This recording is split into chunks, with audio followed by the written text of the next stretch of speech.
Hey everybody, I'm Coach Fury, DVRT Master Instructor, and I want to talk about progressing through planes of motion. So, very clearly, because I didn't understand this at first, your planes of motion are this. Sagittal plane is forward and back. Our traditional, most stable position, for example, could be a hinge. Hips are going back, chest comes forward towards the floor, I drive through the floor, I find my plank. I've got a nice bilateral stance, my feet are there, I'm stable.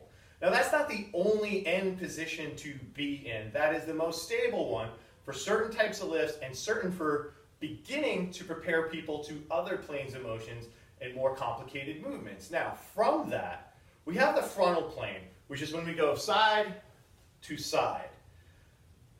You'd be surprised how much people can struggle with that frontal plane or lateral movement. So we don't want to just be like, here's a hinge, go do that. We want to take steps.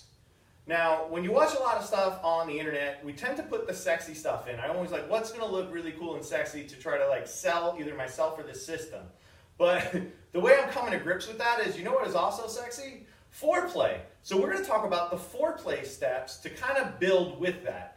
So from this bilateral sagittal plane, we need to build some foundational stuff to get good, or at least begin to train well and safely in the frontal plane. Now with that, we need to build up two things.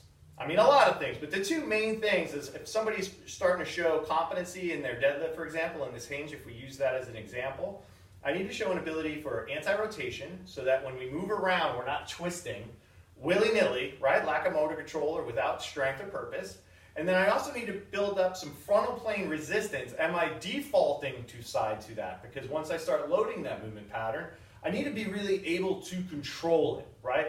With efficiency, with skill, with technique, and with tension. So the easiest way to do this is, if I wanted to take this hinge, right, and I wanted to start to add in some anti-rotation and frontal plane resistance, I can just go into a sprinter stance. I can't tell you enough how much I love sprinter stance, but I also can't tell you enough how this simple movement automatically becomes this deep back sort of movement. It's just heel toe. It's the best way to get somebody to start to resist the hip swing. In kettlebell land, we would go from a two-handed, well, a deadlift to a two-handed swing to a one-arm swing. A one-arm swing is an example of anti-rotation through the swing. You're asymmetrically loaded. Instead of loading the upper body with this, with the sandbag, we're going to switch position on the lower body, right? So we're going to alter that. What's great about this is there's more steps to progress or regress people than there is in the one-arm swing.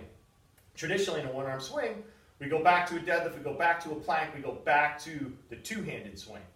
So I'm hoping that makes sense. So if you're clear with me, that's one way. And then yes, we could build towards taking deeper rear step deadlifts where we're taking bigger steps. And then ultimately a great position to start to understand if we're hitting that anti-rotation control factor would be the max lunge, where I step back, I keep my hips and my belly button forward, slight rotation of the upper spine, and then I drive up and I bring the bag down, right? Now, people tend to, again, it's the sexy factor of really doing explosive max lunges, but as we've implemented the concept of the big six, you're gonna have to learn heavy to really have ownership of that max lunge.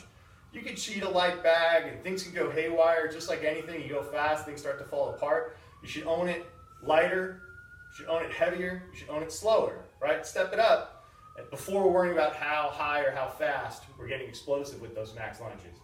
Now, say we've built that, right? We have a really solid, heavy, big six qualifier max lunge. Shucking, in my opinion, is like a wonderful movement that doesn't get the love it deserves to start building frontal plane. Now, what shucking is this, is if I take my deadlift and then I take a wider stance, right? I'm gonna hinge towards one foot, trying to keep my hips level and forward. And then I'm gonna transfer to the other side, making sure that I'm staying in the hamstrings as I go. I'm not letting the shoulders go, I'm keeping neutral. But more importantly, I'm not twisting at the hips or losing control. Does that look weird? Losing control there, like flossing, right? So shucking is a great way to test somebody. Do they have ownership in a slow manner that's easy to coach? Then after that, that's when you could start getting sexy, right? You could step into your lateral hinge, come on up, or start adding things like cleans. But you want to take those steps building up to it. And then once you start doing frontal plane stuff, we've already created a baseline of anti-rotation, then we can talk about the transverse plane. But that's for another video. Make comments if you have any questions. I'm here to help. Boop.